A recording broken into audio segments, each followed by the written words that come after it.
It is a lovely good evening and welcome to Camnet TV World News main broadcast. To present it, my name is Liseli Kanyanga Mubanga. The headlines. Zambian economic growth downgraded to -4 from projected 3%. Cornelius Mwetwa's fate referred to Parliamentary Housekeeping Committee. ECZ proposes new electoral fees for 2021 presidential and parliamentary candidates. And in international news, new Ebola outbreak grows in western DR Congo. And in sports news, former Chipolo Polo coach joins Lusaka Dynamos. Do join me shortly for the details. Nsika is here. We have you all covered with just 150 kwacha. You can advertise every day from 17 hours to 18 hours. For a 30-second ad, get the benefit of selling your products and services on Nsika. For more details, call our marketing department on +260 953 995099 +260 962 444 726 or +260 971 177 467. Email us on info@camnettvafrica.com. Terms and conditions apply. The details. The Electoral Commission of Zambia, ECZ, has revised downwards the proposed nomination fees for the 2021 general elections.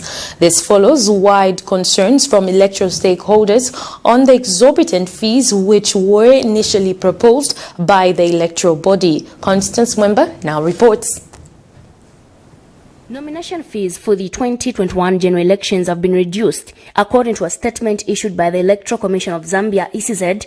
Submissions by the Zambia Center for Inter-Party Dialogue, ZCID, and the United Party for National Development, UPND, and other stakeholders. The Commission has revised downwards the proposed nomination fees. A male presidential candidate is required to pay 95,000 kwacha and the female 75,000 kwacha. A youth presidential candidate is required to pay 60,000 kwacha together with the disabled. Parliamentary candidates who are males are required to pay 15,000 kwacha, while the females will pay 13,500 kwacha and the youth 10,000 kwacha together with the disabled. The mayor opposition has the same fees with that of the parliamentary position, and the nomination fees for the council have been lowered to as low as 3,500 kwacha for the council chairperson and the councillors to pay 1,500 for the males and 1,000 kwacha for the females. Now, the president for the Republican Progressive Party, RPP, James Lukuku, says the fees are too high. Mr. Lukuku told Camnet TV in a phone call interview the new nomination fees are still not fair. Okay, we have looked at the revised nomination fee. Our position as a Republican Progressive Party is that it is still not something that is acceptable.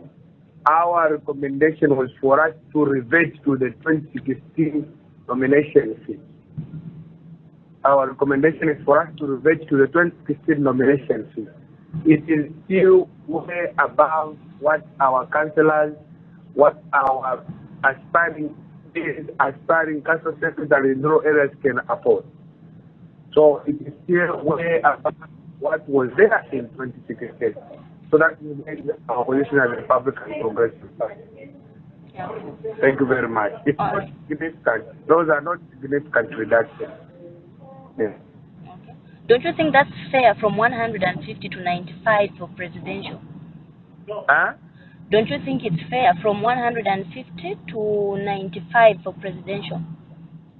No, not fair. It's not fair. Why we say it's not fair? It's because of not necessarily when you look at the nomination fee for the president. When we look at the nomination fees for councillors and deputies and the council secretary. So it's not just that we're looking at the presidential nomination fee. Political parties and aspiring candidates shall be required to pay the nomination fees 4 months before the nomination date to allow effective and efficient processing of nominations. Constance Mwemba reporting for Camnet TV News, Lusaka.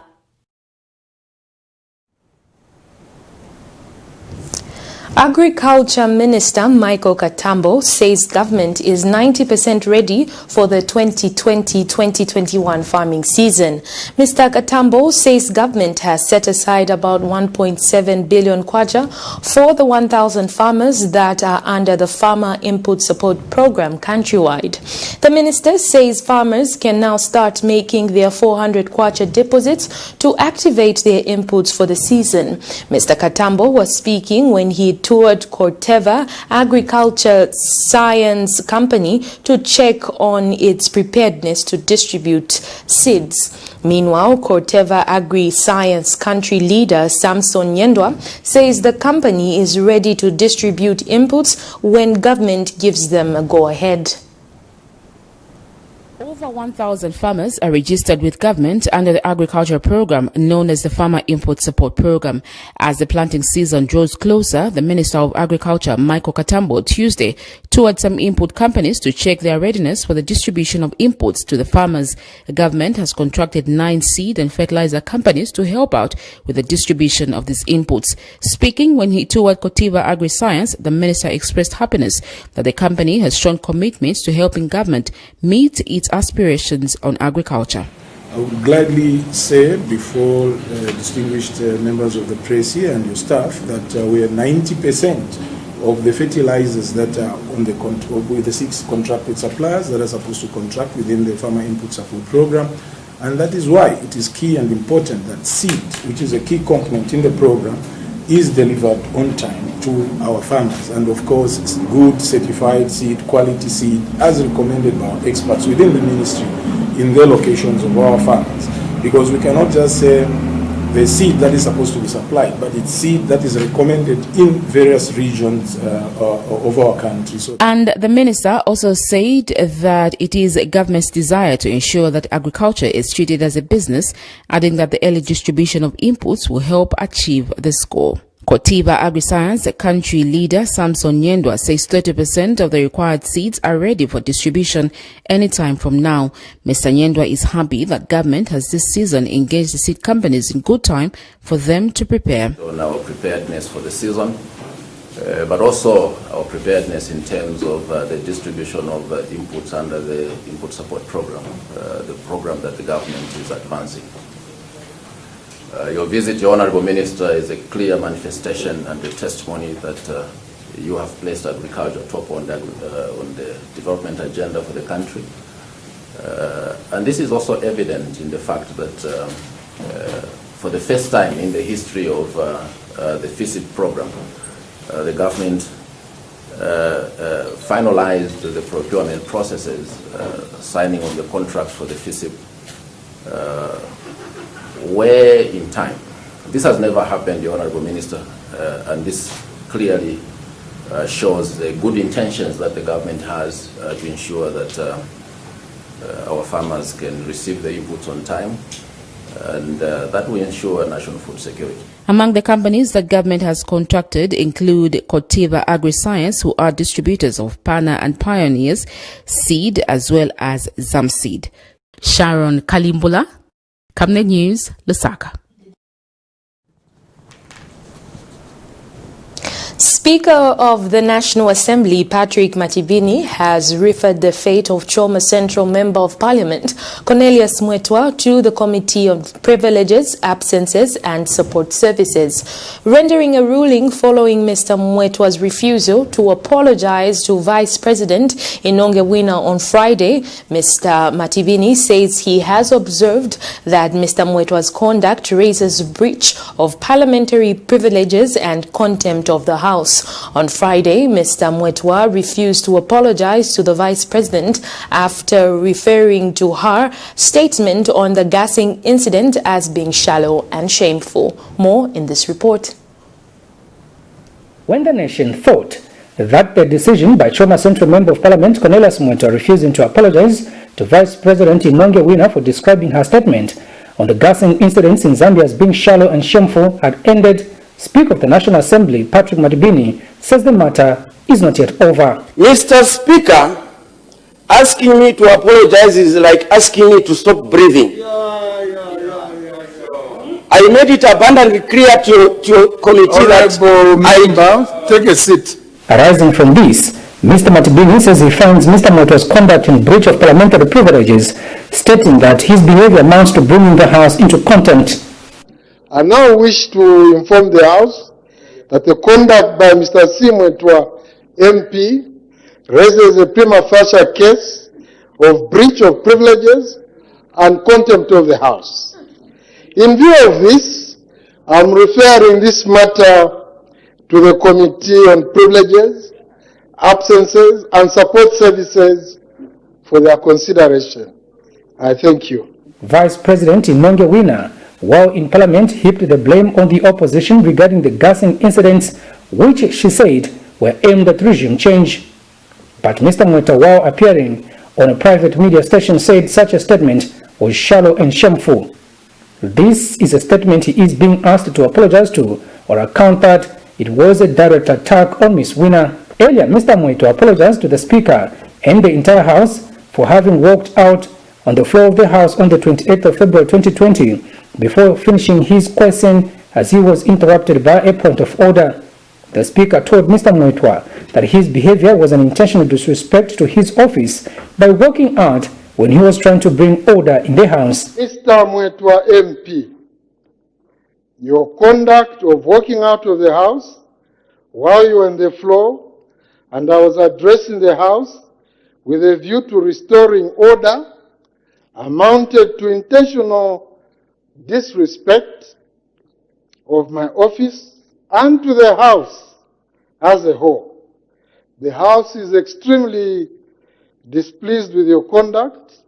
I note with concern that even when the Committee on Privileges, Absences and Support Services offered you an opportunity to apologize for your misconduct, you opted not to apologize and instead you sought to justify your misconduct.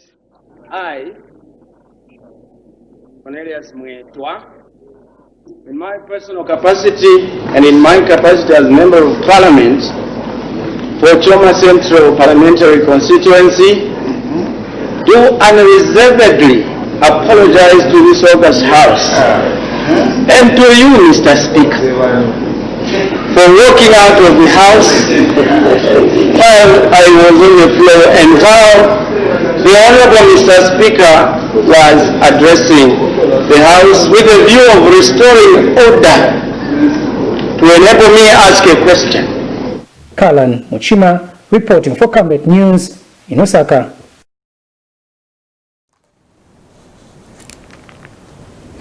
In another ruling, the Speaker has directed Health Minister Chitalu Chilufya to render a ministerial statement on why the ruling Patriotic Front PF has continued holding meetings in large numbers floating health guidelines in the fight against the coronavirus pandemic.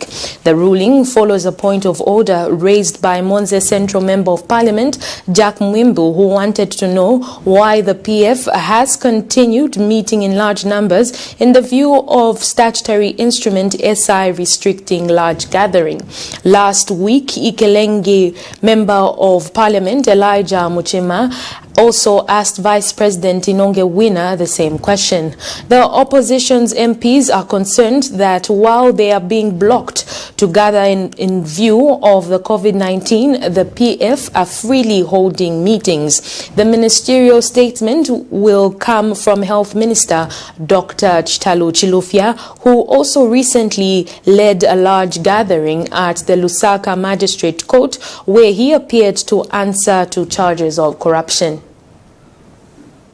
Honorable members will recall again on Friday, 10th July 2020, when the House was considering the committee stage of the National Planning and Budgeting Bill, National Assembly Bill number 22 of 2019, an Honorable H.T.M. MP, Minister of National Development and Planning, was on the floor. Mr. J.J. Mwimbu, Member of Parliament for Monze Central, parliamentary constituency and leader of the opposition raised the point of order. The gist of the point of order was whether the executive was in order to flout the public health, infected areas, coronavirus disease 2019, regulations 2020, by continuously holding public meetings. In his point of order, Mr. J.J. Mwimbu made reference to 3 large gatherings which had allegedly taken place at the behest of the ruling Patriotic Front Party. First, the alleged receipt by the PF in Northwestern Province of over 1,000 defectors from the United Party for National Development, or UPND, and second, a meeting of PF cadres in Lusaka, and third, the alleged congregation of hundreds of supporters of the Honorable Minister of Health, senior PF supporters and cabinet ministers at the magistrates' courts, despite instructions to the court to restrict numbers. In her immediate response, the Honorable First Deputy Speaker, Honorable Namgala MP, reserved her ruling to study the matter. I have since studied the matter and now direct that the Honorable Minister of Health should render a ministerial statement on this matter to this House by Friday, 17th July 2020. I thank you. First Lady Esther Lungu says following the laid down health guidelines on the fight against COVID-19 is one of the best responses towards ending the pandemic. Mrs. Lungu says it is important that nations across the world stand in true solidarity in the fight against the disease. Speaking when receiving a donation of medical supply from China's First Lady Ping Lion, Mrs. Lungu says the role of First Ladies is to ensure that lives are uplifted, especially girls. And Chinese ambassador to Zambia, Mr. Ling Jing, who represented the Chinese First Ladies, says the embassy is in the process of organizing trainings for medical personnel, among other exchange programs between Zambia and China. Your Excellency, during this period, when there's so much suffering like you earlier alluded to, it is very important indeed that nations of the world stand together in true solidarity of each other. It is a time when citizens in nations should support each other and do everything possible to preserve life and indeed restore our nations. Let us not get discouraged, but soldier on, each one of us doing their best at respective levels. Allow me, Your Excellency, to congratulate Her Excellency Professor Peng Yuan for organizing such a massive donation of medical supplies of 1,098,000 disposable medical masks and 6,720 infrared thermometers to benefit not only Zambia but the entire African continent in response to the COVID-19 fight. It is for this reason that I am here today, because I fully support Professor Peng Yuan's initiative and firmly believe in the significance of sisterly collaboration as First Ladies across the globe. Our role as First Ladies is to ensure that we provide an enabling environment in our respective countries and also enhance our alliances so that such important gestures. Meanwhile, face mask traders who were cashing in on the sale of masks at Kulima Tower have bemoaned slow business. The marketeers explain that people are no longer buying masks from them as they have stopped using them.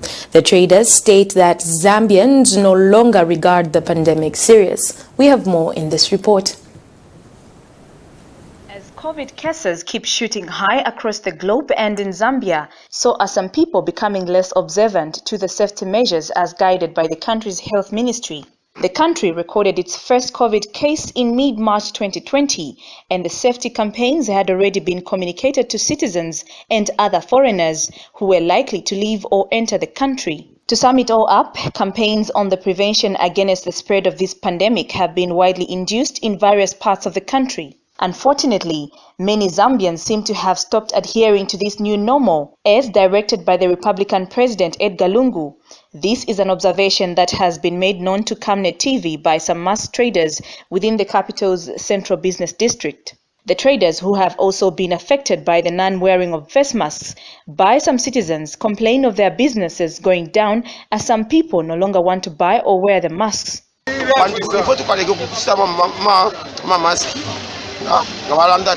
Coronavirus na every day per TV news to 5 day. That's why it was chama mask forcing umuntu ista mask umuntu umuntu eka afira ishibat coronavirus taida kuina na fora mask poslo.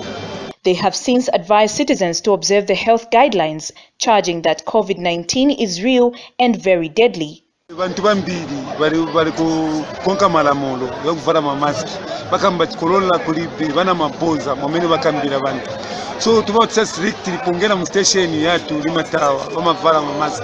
Reporting for Camnet Television in Lusaka, Zambia, Namwinga Mwinga.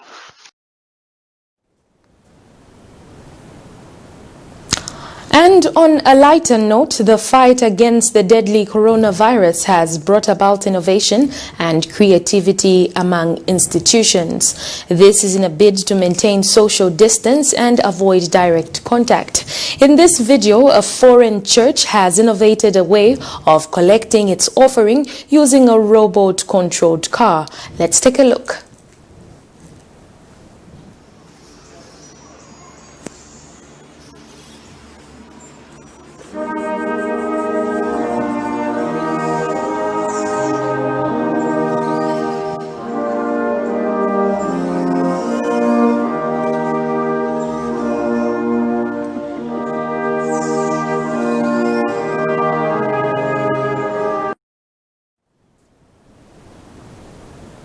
For now, we take a break, but do stay tuned as we have more interesting stories lined up for you.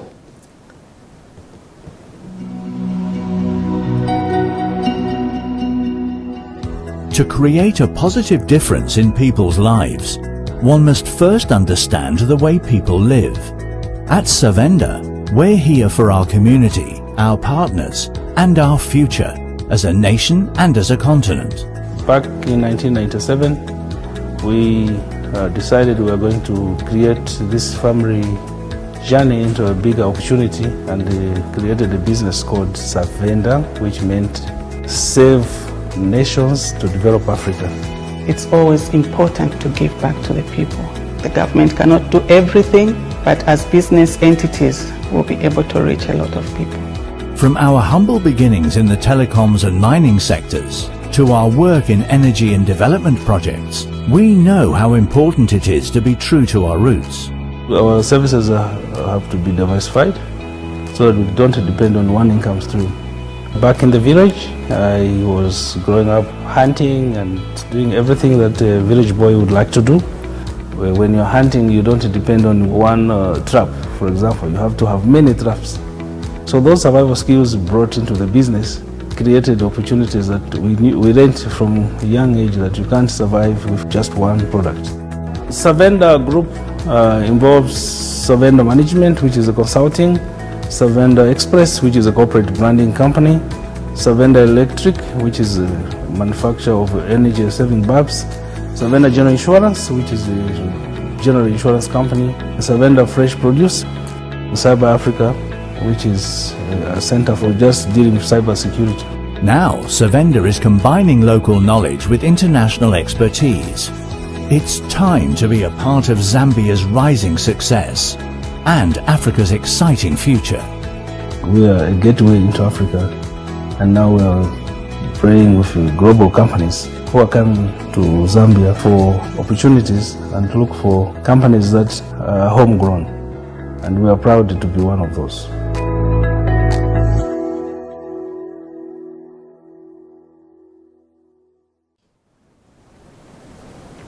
Welcome back. We continue with the news. The Zambian government has downgraded the country's economic growth from the projected 3% to -4%. Rendering a ministerial statement in Parliament Tuesday morning, Finance Minister Walyangandu attributes this negative news to the impact of the coronavirus pandemic. The minister further says government may not be able to raise the resources to finance the 2021 national budget. Sharon Kalimbula now reports. The dwindling Zambian economy is expected to face more challenges than projected. The negative effects of the COVID-19 are beginning to manifest quicker than thought, with the Minister of Finance projecting difficulties in raising resources for the 2021 national budget. Speaking on the floor of Parliament when he gave a ministerial statement, Finance Minister Dr. Ngandu says there is need for Zambia to prudently use its resources, especially those set aside for the COVID-19. Dr. Ngandu says borrowing for consumption might put more burden on an already ailing economy. Mr. Speaker, the unprecedented outbreak of the COVID-19 pandemic has reversed the fortunes of many economies around the world. As a result, experts have lowered economic growth prospects of the global economy in 2020. For instance, the International Monetary Fund, IMF, has projected that the world will record the worst economic fallout since the Great Depression of the 1930s. This fallout is also expected to be much worse than the 2007-2008 financial crisis. Accordingly, the IMF revised its 2020 global economic growth forecast to -4.9% on account of foreseen economic disruptions around the world. These disruptions are expected to affect, among others, the tourism and travel industry, manufacturing output, trade activities, as well as dampen global demand for goods in general. The effects of the COVID-19 have indeed filtered through most economies by way of health shocks, domestic economic lockdowns, reduced exports, capital flow reversals, and lower commodity prices. Meanwhile, a Lusaka-based economist, Munyumba Mutwale, says the dwindling economy was projected last year because Zambia is mainly dependent on donor aid and not necessarily the COVID-19. Yeah, so that's the first problem that they're facing. Everyone can see that most of we're busy celebrating a trade surplus last month, basically in this quarter, but that's not because the economy is doing well. That's because imports have pretty much collapsed. And that's from a sign that nobody has money to buy anything anymore. So I think what's happened is you've got that. Then secondly, you also have the flow of cash coming into the country for capital support is literally non-existent right now. You've got an international community that is not going to support much in terms of support projects, anything. They're pretty much strained. You can see this now around the world. They've got to help everyone else. They're bailing everyone out, and they're not prioritizing countries like Zambia. So I think that's the first thing that we need to take into consideration when why we're struggling in this way as well. Our growth for the last few years has been totally dependent on any amount of capital coming into the country. We don't have organic economic business growth happening right now as a country, and we haven't had that for years. We've been reliant on projects getting started, projects getting financed, and projects getting started to kind of get the economy moving. Sharon Kalimbula, Camnet News, Lusaka. Despite President Edgar Lungu's directive to Patriotic Front PF cadres and officials to desist from avenging his Monze incident, PF officials have continued inciting their members otherwise. On Monday, Chilanga District PF Chairman Simon Senge said in view of what happened in Monze, the PF has declared Chilanga District as a no-go area for UPND President Hakainde Hichilema and the entire party. But in response, UPND Chilanga District Chairman Abin Mwinga is disappointed with the statement, especially that President Edgar Lungu has guided his troops against issuing inciting statements that may result in the destabilization of the country's peace and security. Here's a report.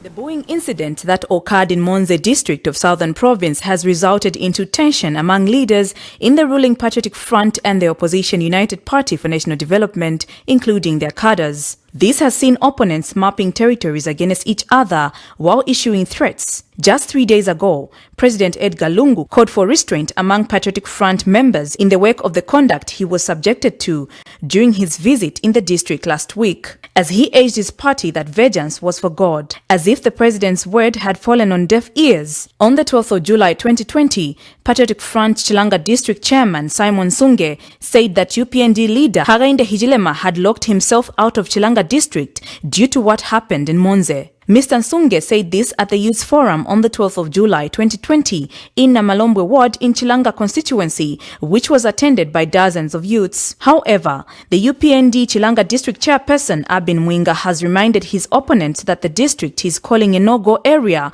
for the UPND leader is actually the opposition party's bedroom. I, as Chilanga District Chairperson, Abin Mwinga, would love to declare Chilanga a free zone for HH and UPND.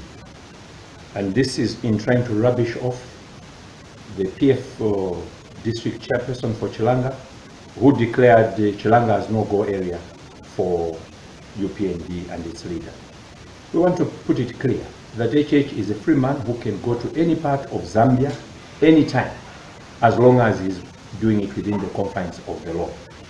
We find the threats and warnings as misplaced, as the opposite should be the case. If anything, Chilanga is the bedroom of the UPND. In a statement made available to Camnet TV, Mr. Mwinga says it is very embarrassing that the district leader for the PF can declare the UPND stronghold as a no-go area. He has further demanded that the police should be professional in their operations, as well as challenge the Home Affairs Ministry to stand up and condemn attacks and threats against political players in the Copper Belt. And we want to challenge the Inspector General of Police, Mr. Kanganja, the Home Affairs Minister, to stand up and defend this country. This kind of thinking, this kind of threats are what brought genocide in Rwanda. Zambia is a peace-loving country, and we want to condemn in the most possible and strongest way the violence that is being perpetuated by our friends. Reporting for Camnet Television in Lusaka, Zambia, Namwinga Mwinga.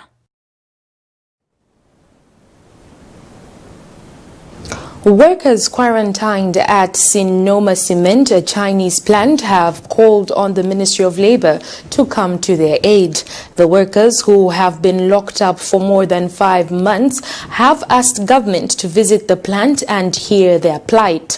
On Saturday last week, Camnet TV aired a story where the workers' spouses complained about their locked up husbands. We have more in this report. As days go by, months are being counted of how long these workers at Sinoma Cement are being quarantined. Here is a video clip of some of the workers inside lining up to receive their meal for the night.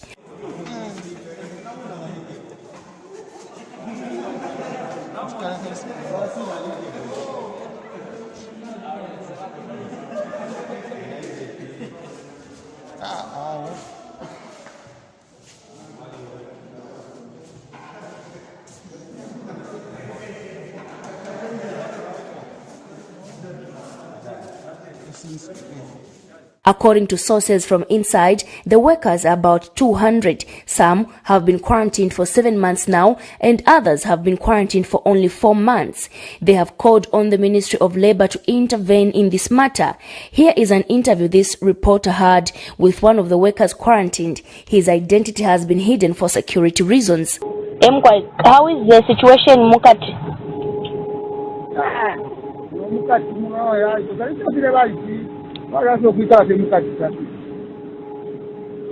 Hello?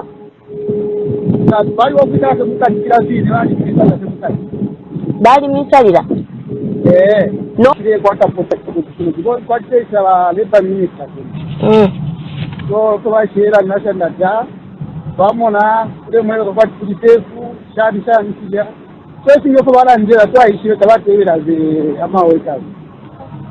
Oh, tabami kumenya ba Labour Minister.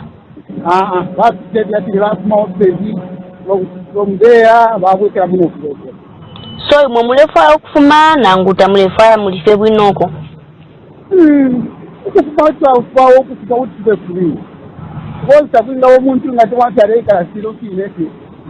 Family later, then takwadi kuchatwa wokutuma kumayanda. Okay, nanga masalaries mufola? Yeah, masalaries mufola. Now, the Ministry of Labour was contacted and the Permanent Secretary to the Ministry, Chandakazia, doubts the situation. This was a phone call interview between Camnet TV and the Permanent Secretary. For about 7 months over the coronavirus thing, at Sinoma Cement, we covered the story 2 days ago, so they are calling on you to intervene in the matter. Are you sure they've been there for 7 months? Yes, we talked to their wives. Most of them are men inside. And we talked to their wives who were saying their husbands have been gone for about 7 months. That is not wrong. And is it against their will? According to the wives, they said they were threatened that if they leave, they're going to lose their jobs. That is the wives now speaking. Yes, that's what their husbands were told them, that they can't leave because they don't want to lose their jobs due to the coronavirus thing. So they were calling on your intervention. I don't think that is true. You know why that would be very difficult to swallow? Because we intervened in that matter. You didn't follow it was even all over the media houses, normal what. The inspection was even carried live on camera. These workers have pleaded with the Ministry of Labour to help them. They are vulnerable. They need to be with their families, and it seems they are being threatened. If they go home, they lose their jobs. One of the workers revealed the Minister of Labour visited the plant but did not interact with the workers to hear exactly what they want. It is sad to see children and mothers left for months by their loved one because they have no choice.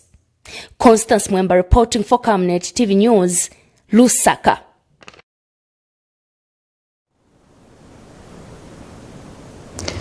A bishop of Revival Methodist Church in Zambia wishes Choma Central Member of Parliament Cornelius Mwetwa would apologize to the Vice President. The bishop says Mr. Mwetwa must separate politics from morals, as it is mandatory for elders like Ms. Winner to be respected.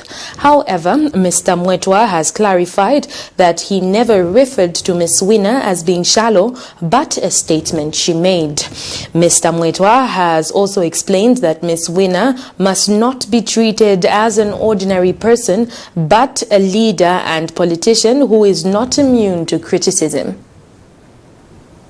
In Zambia and in Africa, especially in Zambia, we honor our parents.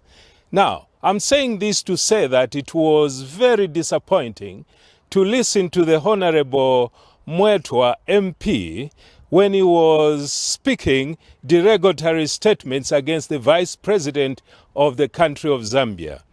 And to make it worse, he refused entirely to make an apology to the Vice President of Zambia.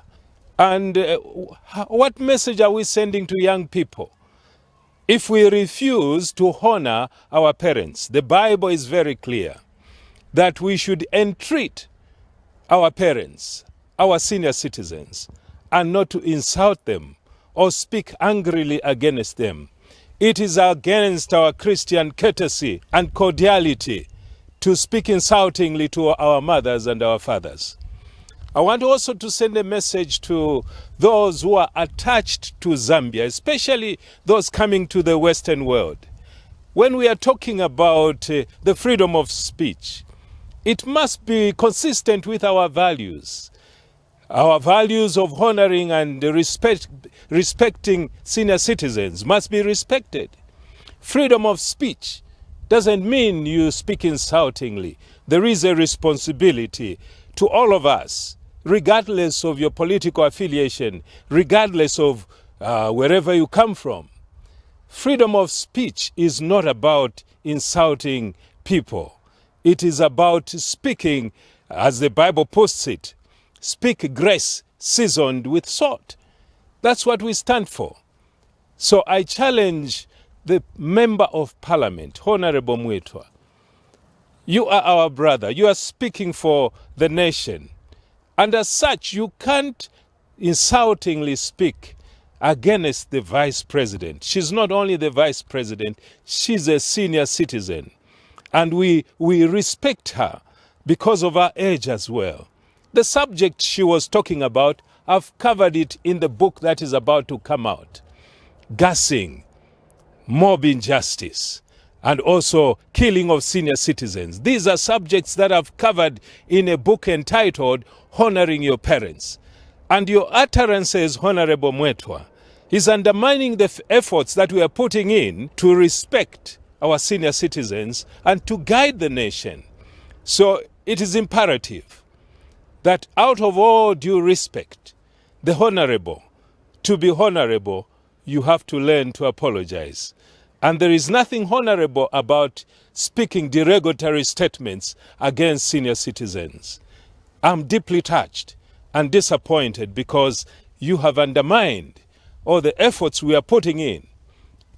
If it is political power, it should come out of respect that you win in us, not out of insulting senior citizens. Respect permeates to all spheres of society, to us Zambians. Therefore, I appeal for respect from the outsiders who are talking about the freedom of expression and the freedom of speech. May God help you and bless you as we consider this subject. For now, we take a break, but do stay tuned as we have more interesting stories lined up for you. Stay home, stay safe. Times have changed. With the advent of the coronavirus, Lusaka Water Supply and Sanitation Company would like to advise its esteemed customers to avoid visiting crowded places. You don't have to move to pay your water bill. You can do it in the convenience of your home. You can pay your water bills through Zanaco Zapit, Stanbic Bank, Standard Chartered Bank, and FNB. You can also use Airtel, MTN, and Zamtel Kwacha mobile money transfer services. For any inquiries to report a fault, please contact our customer service on +260 211 251 571, +260 975 618 618, and toll-free line 5957, Zamtel only. You can also simply email customerservice@lwsc.com. This public announcement is brought to you by the Lusaka Water Supply and Sanitation Company. Water is life. Sanitation is health. Msika is here. We have you all covered with just 150 kwacha. You can advertise every day from 17 hours to 18 hours. For a 30-second ad, get the benefit of selling your products and services on Msika. For more details, call our marketing department on +260 953 995099, +260 962 444 726, or +260 971 177 467. Email us on info@camnettvafrica.com. Terms and conditions apply. Thank you so much for staying with us. We continue with the news. In international news, Ebola is spreading in the Western Democratic Republic of Congo, DRC, with nearly 50 known cases across a large region bordering the Republic of Congo and the Central African Republic, the World Health Organization, WHO, has said. Mike Ryan, the WHO Stop Emergencies expert, said on Monday that 48 cases have been confirmed in DRC's Equator province since authorities announced a new outbreak there on June 1st. There were 3 additional probable cases, he said, while a total of 20 people have died. The province includes part of the River Congo, he said, adding that it was a large geographical area where communities were linked and people traveled long distances. The newest outbreak is the 11th in the DRC since scientists first characterized the disease in 1976. And moving on in sports news, former Zambia national team coach Wedson Nyirenda has joined Lusaka Dynamos on a short-term contract. The club has also appointed Bakala Josephat Nkoma and Stephen Mwansa as his assistants. Stephen Mwansa will also double as goalkeeping coach, while Manchi Janza is the physical trainer. Nyirenda, who has signed a short-term contract for the remainder of the 2019-2020 season, says that he is happy to be associated with the elite. The Gaffer was head coach of the Zambia national football team from January 2017 to May 2018 and also worked with the Zambian under-20 team that won both the COSAFA under-20 championship in South Africa and the African Youth Championship in Lusaka. This is according to a statement made available by club secretary, technical manager Shalala Oliver Sepiso. But before we go, we look at the headlines. Zambian economic growth downgraded to -4 from projected 3%. Cornelius Mwetwa's fate referred to Parliamentary Housing Committee. ECZ proposes new electoral fees for 2021 presidential and parliamentary candidates. In international news, new Ebola outbreak grows in Western DR Congo. And in sports news, former Chipolo Polo coach joins Lusaka Dynamos. The Camnet World News verse of the day is coming from the book of Psalms 33:12, and it reads, "Blessed is the nation whose God is the Lord, and the people whom he hath chosen for his own inheritance." This has been Liseli Kanyanga Mubanga. But remember, this is Camnet TV, not just another channel. God bless.